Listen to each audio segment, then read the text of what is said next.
Que alegria estar com você. Estamos começando mais um programa Força de Deus, um programa totalmente focado em Sua Santa Palavra, um programa que nos edifica a cada semana, um programa de edificação espiritual que não tem preço. Obrigado porque você está aqui. Eu tenho certeza que a cada semana você é edificado. E eu convido você a compartilhar este programa com mais pessoas. Por favor, não fique só com você. Se esse programa tem sido bom para você, partilhe com outras pessoas, divulgue, faça as pessoas terem interesse. Obviamente, no mundo de hoje, as pessoas querem aquele conteúdo que é muito rápido. Você sabe que o que mais as pessoas visualizam no mundo de hoje são vídeos de 15 segundos, de 20 segundos. Elas querem simplesmente uma rápida emoção, um rápido sentimento e sem profundidade nenhuma. Então são pessoas que durante o dia vão ver milhares de vídeos de 15 segundos e pergunto para você, depois de ela ver todos esses vídeos, o que ficou com ela? Nada. Simplesmente o vício de uma tela, simplesmente um vício de uma rede social. Portanto, nós precisamos voltar a ter paciência e entender que o que é profundo é preciso de tempo, é preciso de qualidade. Então você imagina um pai dando para o seu filho 15 segundos por dia. Não é possível. É preciso dar tempo, é preciso dar profundidade. Esse programa não vai passar em 15 segundos, nem em 1 minuto. Ele vai ter um tempo para que nós tenhamos dedicação àquilo que é tão importante para as nossas vidas. Então seja bem-vindo e vamos aprofundar a palavra de Deus. Eu falei isso porque é um programa que você precisa conquistar os outros. Você precisa dizer, olha, vale a pena você assistir. É um programa de estudo, é um programa profundo, mas você precisa ter esse interesse. Você que está aqui nos assistindo é porque você tem interesse. Então, louvado seja Deus pelo seu interesse, e eu sei que o nosso público aqui já é gigante, de pessoas que toda semana estão aqui conosco. Deus seja louvado por você que nos acompanha pela TV Século XXI, você que nos acompanha pelo meu canal do YouTube, Frei Gilson / Som do Monte, e você que nos acompanha pelo canal do YouTube de Dom José Francisco Falcão. Vamos continuar aprendendo porque estamos fazendo uma linda introdução sobre as parábolas de Jesus Cristo. Antes, quero receber mais uma vez no meio de nós, Dom José Falcão, uma alegria imensa ter o senhor aqui. Frei Gilson, é uma alegria estar aqui. Boa noite, Deus abençoe sua vida. Muito obrigado por sua presença. Dom José, terminamos o programa passado, o senhor nos deixando com uma pulga atrás da orelha, porque eu fiz aquela pergunta para Dom José. Dom José, a gente entendeu o que é parábola, e Dom José diferenciou muito bem o que é uma parábola e o que é uma alegoria, e foi nos explicando que nas parábolas tem diversas alegorias, mas uma coisa é uma coisa, outra coisa é outra coisa. Ficou bem claro. Aí a pergunta agora é, são 41 parábolas que nós vamos estudar. Por que Jesus gostava de falar em parábolas? E aí Dom José terminou citando um texto de Isaías e faltou o senhor nos dar mais esclarecimentos. O senhor só deixou a pulga atrás da orelha. Para quem não assistiu o final do programa da semana passada, de fato, Frei Gilson tem razão, o texto evocado por Jesus, que aliás aparece nos 3 evangelhos sinóticos, Mateus, Marcos e Lucas, para explicar por que ele fala em parábolas, a explicação é dele, eis porque lhes falo em parábolas, é o famosíssimo texto de Isaías, capítulo 6, versículos de 9 a 10. Vale a pena o Frei Gilson citá-lo? Por quê? Depois que vocês lerem esse texto que vai aparecer aí na tela, nós vamos ver uma palavrinha que Jesus coloca na versão de São Mateus, que praticamente já é a explicação. O texto de Isaías pode suscitar algumas... Como é que Deus obceca? Como é que Deus cega? Como é que Deus impede as pessoas de verem, de enxergarem, de ouvirem? Como explicar isso? Jesus vai colocar uma palavrinha por quê. Essa palavra não aparece no texto que vamos ler agora. Primeiro vamos a Isaías, a fonte da resposta de Jesus. Isaías 6, de 9 a 10. Vai, pois, dizer a este povo, disse ele, escutai sem chegar a compreender, olhai sem chegar a ver.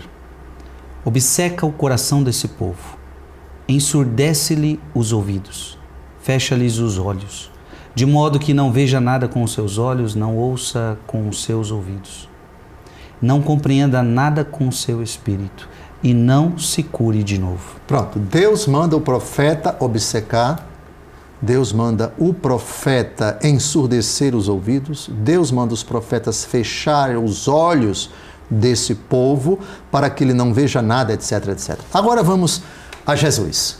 Jesus citando esse texto. Mateus 13, de 13 a 15. Eis porque lhes falo em parábolas. Pronto, Jesus vai responder a pergunta do Frei Gilson. Para que, vendo, não vejam, e ouvindo, não ouçam, nem compreendam. Assim, se cumpre para eles o que foi dito pelo profeta Isaías. Ouvireis com os vossos ouvidos e não entendereis. Olhareis com os vossos olhos e não vereis. Agora, por quê? Porque o coração deste povo se endureceu. Taparam os seus ouvidos e fecharam seus olhos, para que seus olhos não vejam e seus ouvidos não ouçam, nem seu coração compreenda, para que não se convertam e eu os sare. Pronto, citação literal de Isaías 6, de 9 a 10.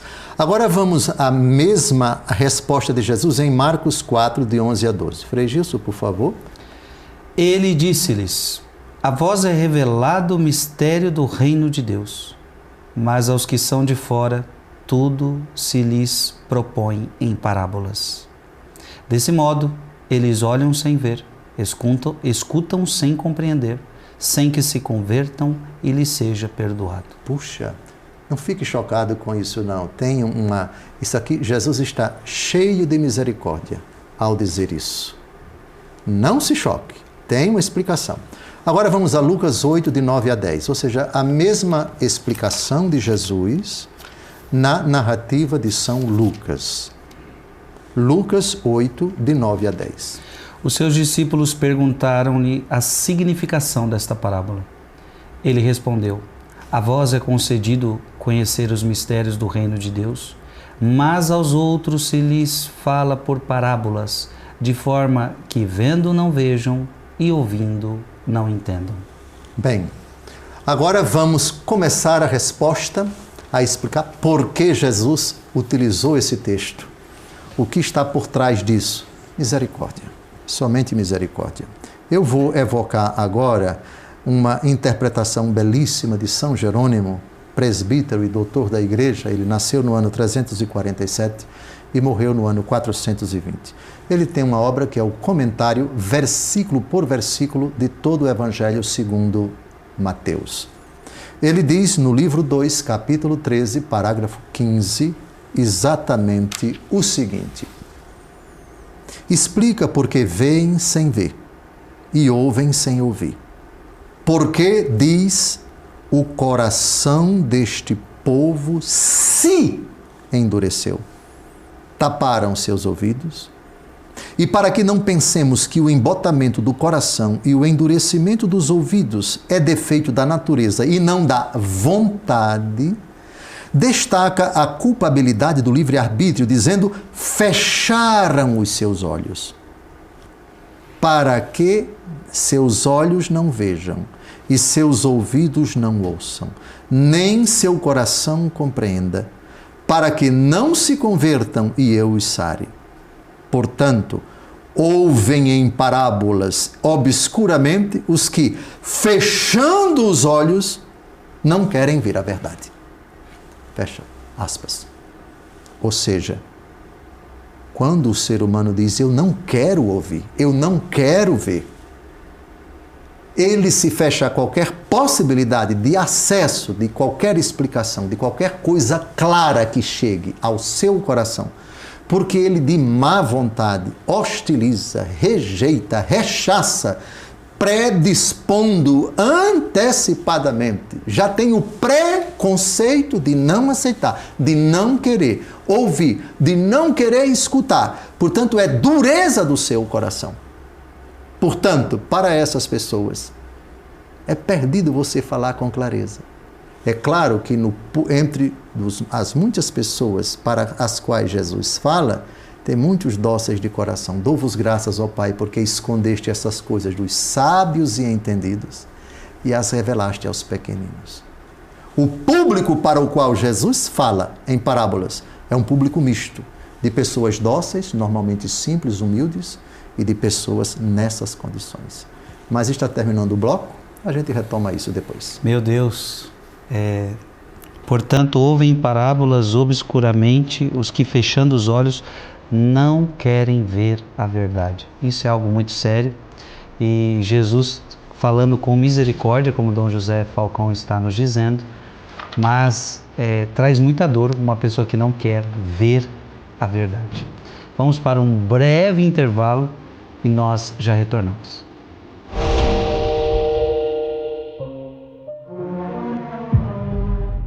Estamos de volta ao programa Força de Deus. O programa de hoje está bom demais, porque Dom José está respondendo à pergunta por que Jesus falava em parábolas.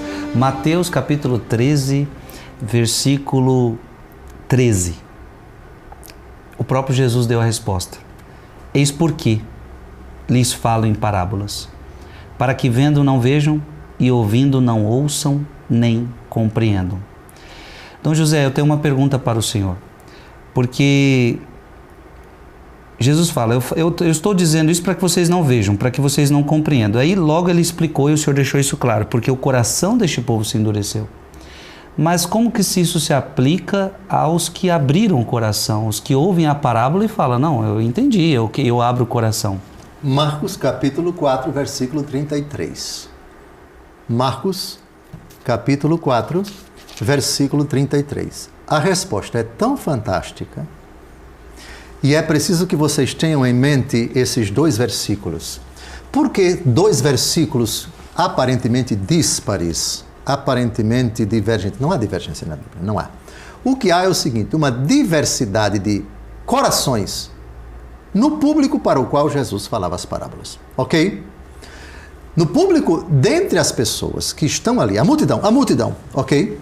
A grande maioria ali, gente simples, gente humilde, mas dócil, encantada assim, fascinada por Jesus. Não deixava Jesus em paz, entre aspas. Jesus ia por quanto eles corriam e todos querendo ouvir Jesus. Tá bem? A esses, Jesus com parábolas explicava e eles compreendiam. Para esses, as parábolas não têm nada de misteriosas e eles entendiam. Por favor, leia bem devagar Marcos 4, 33. Isso não se aplica aos adversários de Jesus. Isso não se aplica aos inimigos de Jesus. Isso não se aplica aos que se endureceram e que estão ali no meio. Escribas, fariseus, doutores da lei, herodianos. A espreita. Esse versículo que ele vai ler agora se aplica à grande maioria que, ouvindo, entendia, vendo, enxergava. Por favor. Era por meio de numerosas parábolas desse gênero que ele lhes anunciava a palavra. Agora vem o que interessa. Conforme eram capazes de compreender. Pronto. Quem está com o coração fechado não é capaz de compreender. Sim. Então a parábola tem uma finalidade precisa para esses duros de coração. Não vão entender. Não é que Jesus visava somente a esse tipo de pessoas. Jesus visava as duas categorias de pessoas, as dóceis e as indóceis. Olha a sabedoria de nosso Senhor. Usando as parábolas para esses que não me suportam, para esses que me detestam, para esses que estão com o coração fechado, não vão entender. Agora, para esses vão entender. E eu explico para eles de uma forma que eles compreendam. Portanto, é preciso situar Isaías 6, de 9 a 10, citado por Jesus, como uma intenção aplicada para esses duros. Já para os outros que eram capazes de compreender, as parábolas surtiam o seu efeito e todo mundo entendia. Nossa, que interessante. Compreendeu, sim, Frei sim, Gilson? sim. Ficou claro, pelo amor de Deus, não leiam o texto fora do contexto. Mateus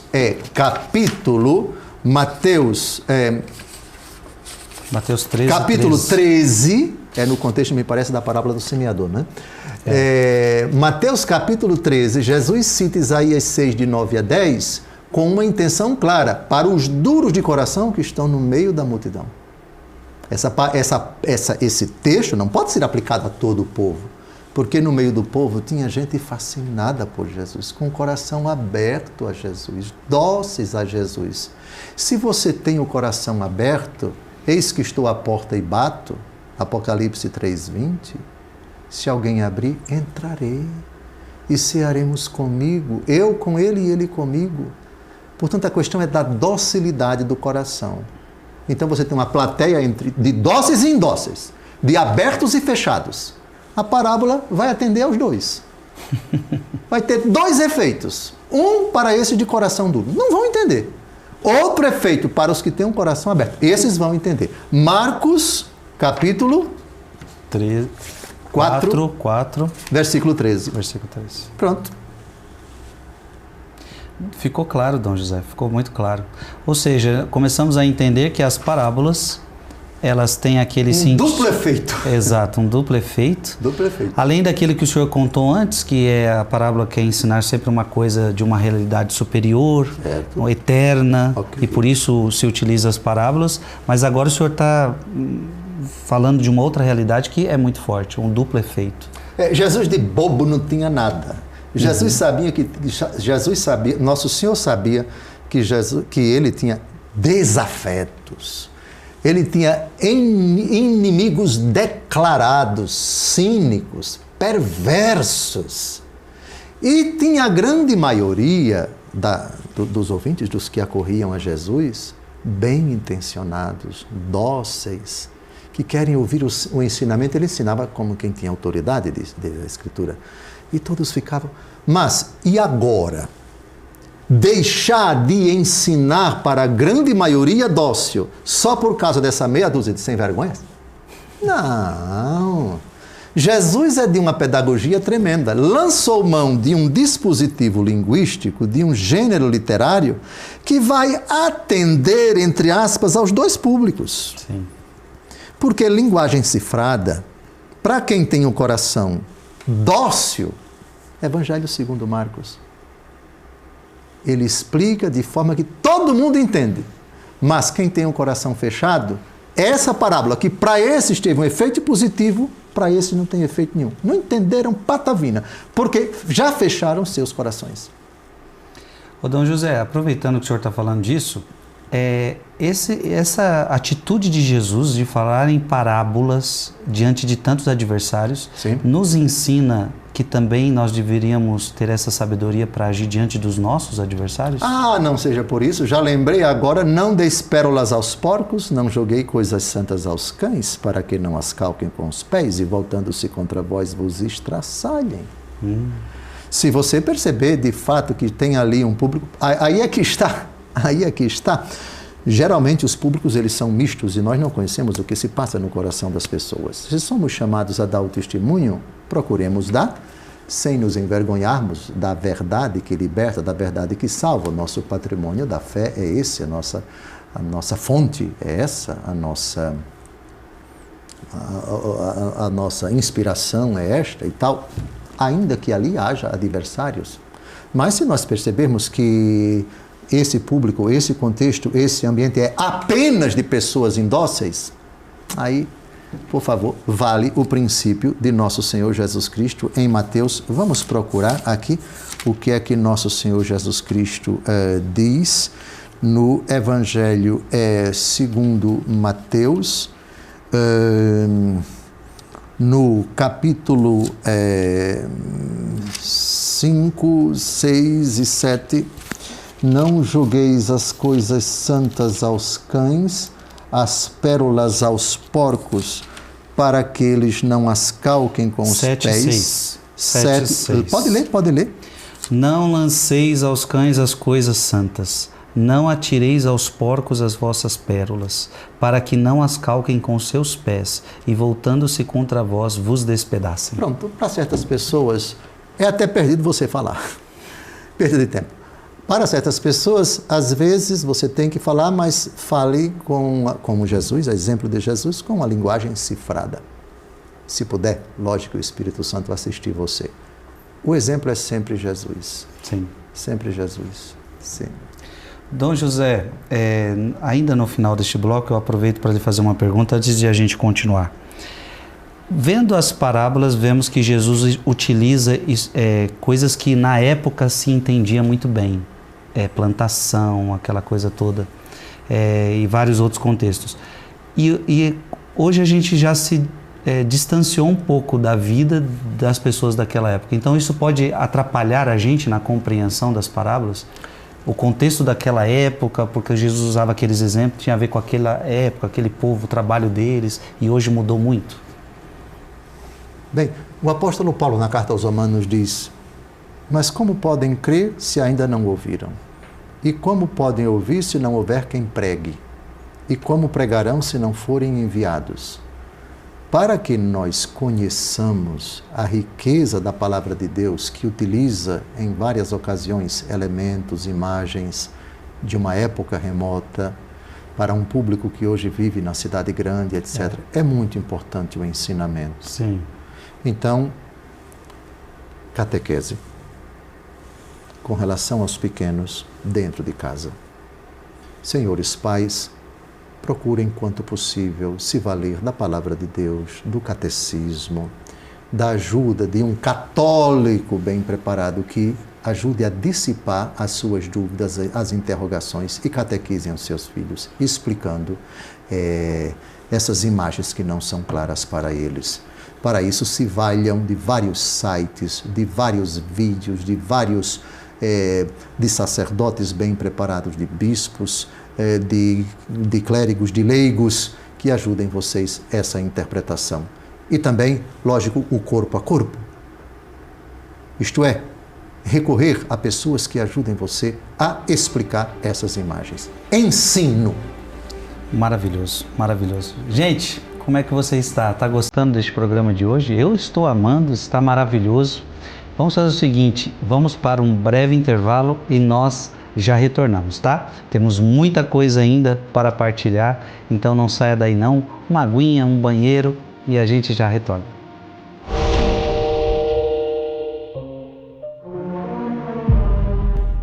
Programa Força de Deus, que bom ter você aqui conosco, estudando a Palavra de Deus, de modo especial, uma introdução belíssima às parábolas de Jesus Cristo. Eu quero continuar aqui este assunto maravilhoso com o Dom José Falcão. Dom José, ainda voltando a este texto, Mateus capítulo 13, versículo 13. E dentro do texto que eu vou reler, eu gostaria de saber se o senhor já nos apresentou São Jerônimo. Eu gostaria de saber se o senhor poderia trazer mais alguns padres da igreja que pudessem embasar mais ainda este texto. Mateus capítulo 13, versículo 13. Eis porque eles falam em parábolas, para que vendo não vejam e ouvindo não ouçam nem compreendam. Assim se cumpre para eles o que foi dito pelo profeta Isaías. Ouvireis com os vossos ouvidos e não entendereis, olhareis com os vossos olhos e não vereis, porque o coração deste povo se endureceu. Taparam seus ouvidos e fecharam seus olhos, para que seus olhos não vejam e seus ouvidos não ouçam, nem seu coração compreenda, para que não se convertam e eu os sare. Esse para que não se convertam, os padres da igreja podem nos ajudar um pouco mais? Bem, o Frei Gilson já lembrou bem, nós citamos São Jerônimo, convém que vocês vejam nos blocos anteriores a referência, o famoso, um belíssimo texto desse doutor da igreja, tradutor da Bíblia do hebraico e do grego para o latim. E na impossibilidade de citar todos, porque demandaria muito tempo, todos os padres da igreja, eu vou citar dois doutores da igreja também. São Jerônimo é doutor, santo e doutor. São Cirilo de Alexandria é bispo e doutor, Alexandria no Egito. E Santo Agostinho, bispo e doutor da igreja. Vejamos a explicação de São Cirilo de Alexandria. Aspas. A expressão para que não se convertam, e eu os sare, manifesta intenso descontentamento, mas de quem tenta atrair provocando. Pois o que ele quer mostrar é que, se eles se converterem, os salvará. Efetivamente, se fala desse modo, é porque quer salvá-los. Se não fosse assim, o correto seria não falar nada, apenas ficar calado. Ele faz tudo, não por causa de sua própria glória, mas pela salvação deles. Fecha aspas. Parábola do filho pródigo. Para completar, corroborar, explicitar a belíssima explicação de São Cirilo. O filho na parábola do filho pródigo, Lucas capítulo 15, que vamos analisar. Eu acho que essa parábola vai precisar de uns 10 programas, porque ela é riquíssima e cada detalhe dessa parábola tem um significado. Bom, mas isso é mais para frente. Dá-me a parte da herança que me cabe. Bem, o pai não dá uma palavra. O filho já está decidido, coração duro, quer ir embora, não quer ficar lá de jeito nenhum. Tá bem. Ao dar, o pai respeita aquilo que se passa no coração do filho e não o impede. Nem o força a ficar, nem o impede de partir. O pai, que representa Deus, já sabe. O coração desse menino vai endurecer, sim. Vai permanecer duro por muito tempo. Mas um dia ele vai se converter. Não há condições agora, porque o coração dele está fechado. E eu vou respeitar essa dureza de coração. Não convém? Não é que não convém. Já que ele fechou o coração e quer ir embora, não convém que o arrependimento seja agora, que ele faça a experiência do mal, que ele endureça o seu coração, que ele faça a experiência da podridão, do mau cheiro, da carniça, da nojeira, da pocilga, e depois reflita. Ele endureceu o coração dele. E eu vou respeitar isso. Eu achei muito interessante, porque o Cirilo de Alexandria, então ele destaca que quando Jesus diz, para que não se converta, e de fato nos choca, então Jesus quer que alguém não se converta, e aí São Cirilo está dizendo, na verdade ele está manifestando descontentamento. Eu não estou contente com isso. Né? Exato. E aí Cirilo está dizendo, é uma provocação, né? Então, estou provocando a sua conversão, eu quero te curar, eu quero que você se converta. Exatamente. Agora vamos para Santo Agostinho. Ele tem uma obra chamada A Predestinação dos Santos. Livro 6, capítulo 11. Com a palavra o Magnífico, Santo Agostinho. Aspas. Eis aqui patentes a misericórdia e o juízo de Deus. A misericórdia nos eleitos que conseguiram alcançar a justiça. O juízo, ao contrário, nos que foram endurecidos pela sua cegueira. Todavia, aqueles, os que se converteram, porque quiseram, creram.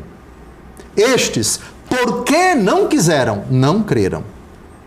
A misericórdia e a justiça se verificaram nas mesmas vontades. Esta eleição é, portanto, obra da graça, não dos próprios méritos. Fecha aspas. Meu Deus. Então vejam, a capacidade de endurecimento do coração de uma pessoa é dela. Deus deu o poder para o homem endurecer o seu coração contra Deus.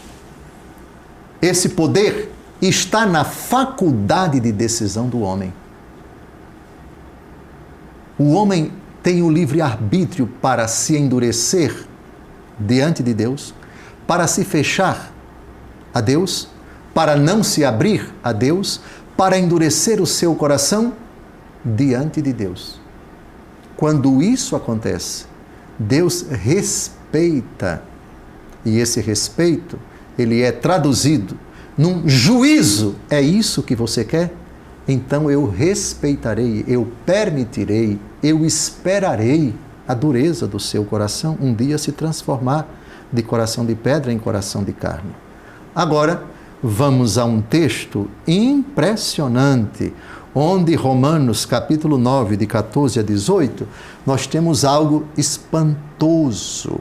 Nesse sentido, e por favor, um programa tem que ser assistido na ótica do outro. Se estamos tratando da questão do endurecimento, o texto que você vai ler agora não pode chocar você. Deus endurece o coração de quem quis se endurecer. Quando você livremente se endurece, Deus endurece. Quando você se endurece porque você quer, não porque Deus quer. E quando Deus endurece, quem já está endurecido, Deus está julgando o endurecimento como algo que deve ser respeitado.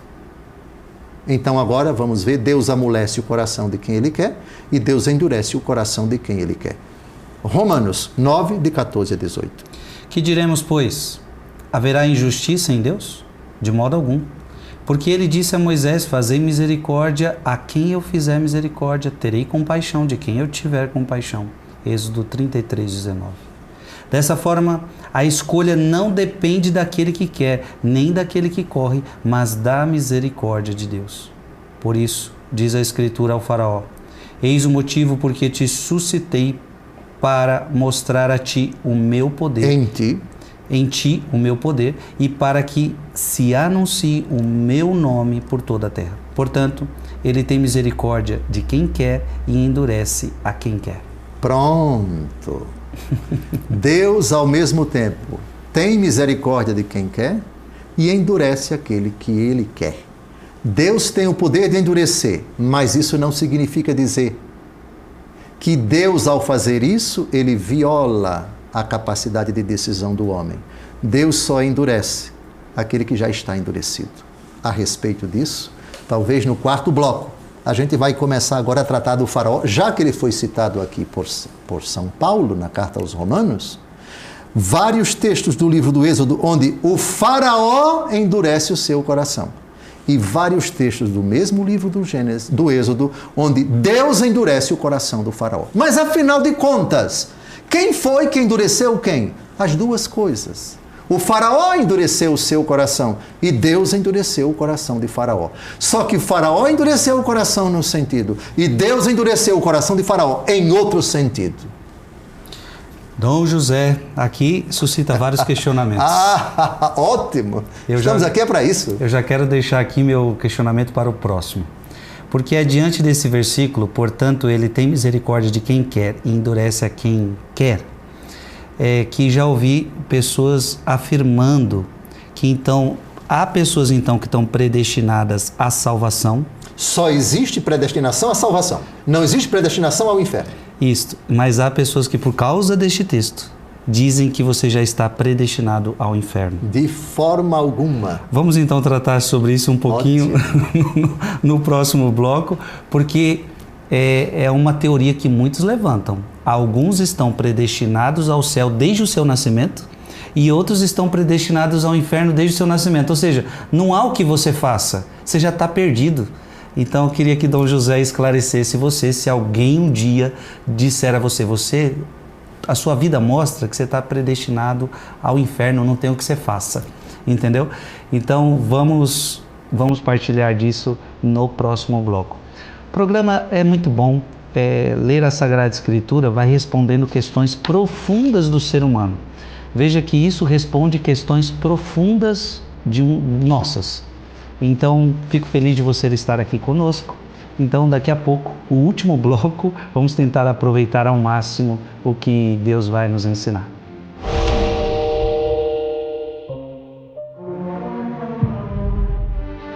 Estamos de volta ao programa Força de Deus. Gente, o último bloco, o programa de hoje está bom demais, porque vou reler o texto que nós lemos no bloco anterior, Romanos, capítulo 9, versículo 18. Portanto, ele tem misericórdia de quem quer e endurece a quem quer. Ou seja, eu perguntei para Dom José no último bloco se aqui alguns afirmam que neste versículo está claro que Deus predestina alguns para a salvação, portanto ele tem misericórdia de quem quer, e Deus predestina alguns à condenação. Então a pergunta é para Dom José se a Igreja Católica tem algum parecer sobre isso, se alguém nasce predestinado ao inferno. Catecismo da Igreja Católica, parágrafo 1037. A resposta é clara, é contundente. Por favor, 1037. Deus não predestina ninguém para o inferno.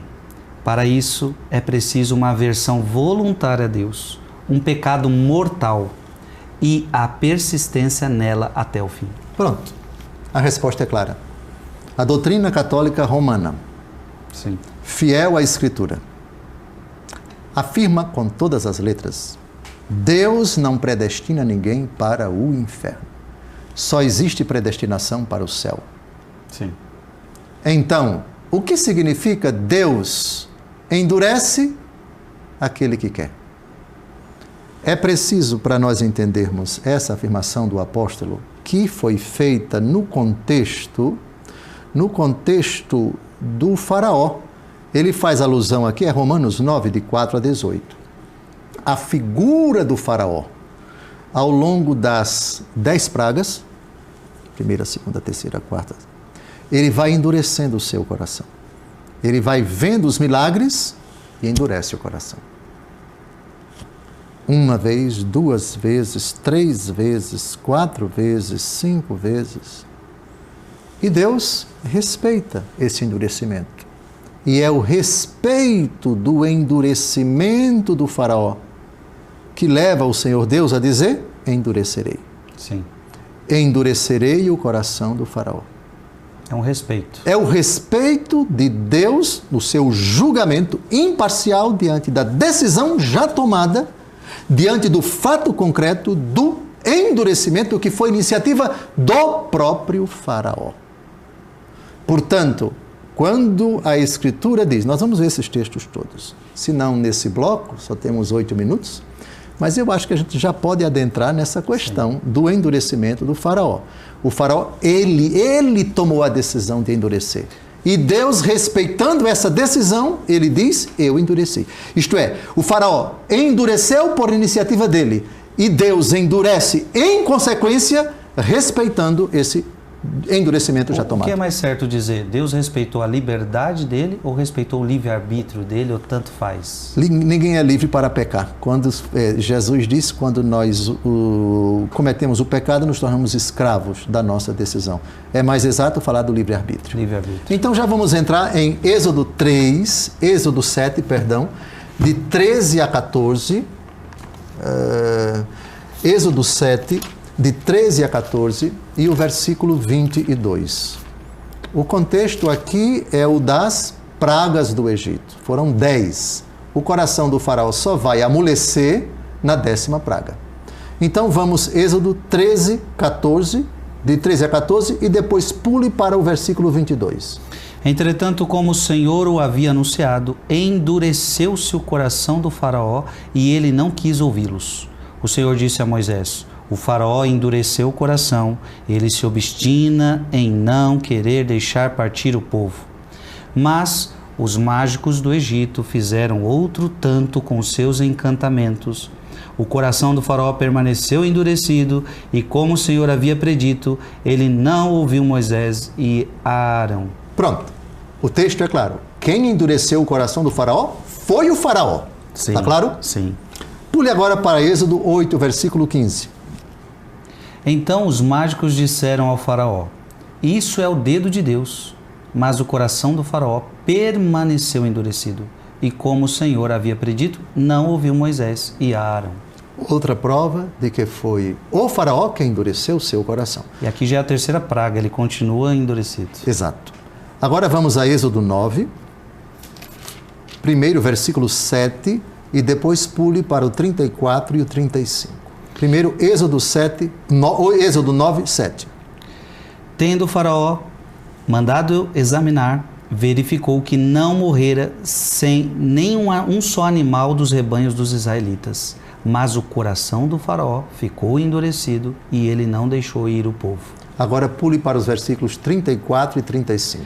Vendo o faraó que cessara a chuva, assim como o granizo e os trovões, continuou a pecar e endureceu seu coração, ele e sua gente. E tendo-se obstinado o coração do faraó, não deixou partir os israelitas, assim como o Senhor havia predito pela voz de Moisés. Todos esses textos que vimos até agora provam que quem endureceu o coração do faraó foi o faraó, não foi Deus.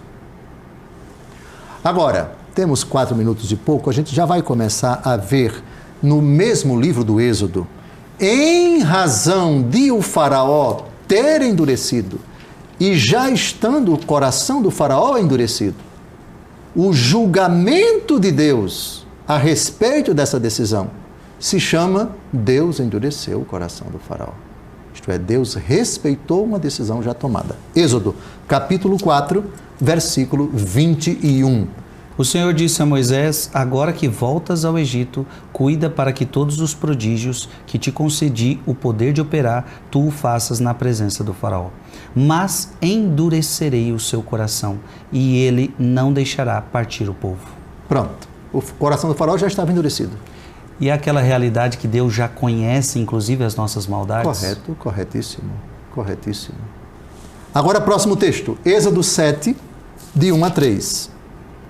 Êxodo 7, de 1 a 3. O Senhor disse a Moisés: vê, eu vou fazer de ti um Deus para o faraó, e teu irmão Arão será teu profeta.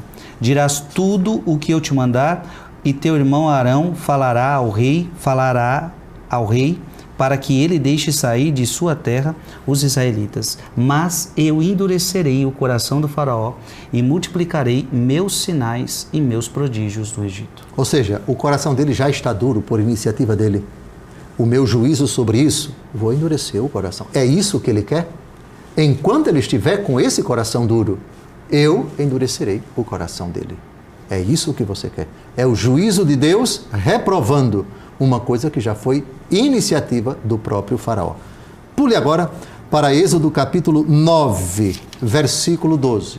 O coração do faraó já está duro por iniciativa do faraó. Então, diante disso, Êxodo 9, 12. O Senhor endureceu o coração do faraó, que, como o Senhor havia predito, não ouviu Moisés e a Arão. Pronto. Agora vamos a Êxodo 10. As pragas estão acontecendo. As pragas estão se desdobrando e diante de cada praga, o coração do faraó, por iniciativa do faraó, vai se endurecendo. E se endurece cada vez mais. E Deus não tem nada a ver com isso. Diante disso, Êxodo 10, de 1 a 2.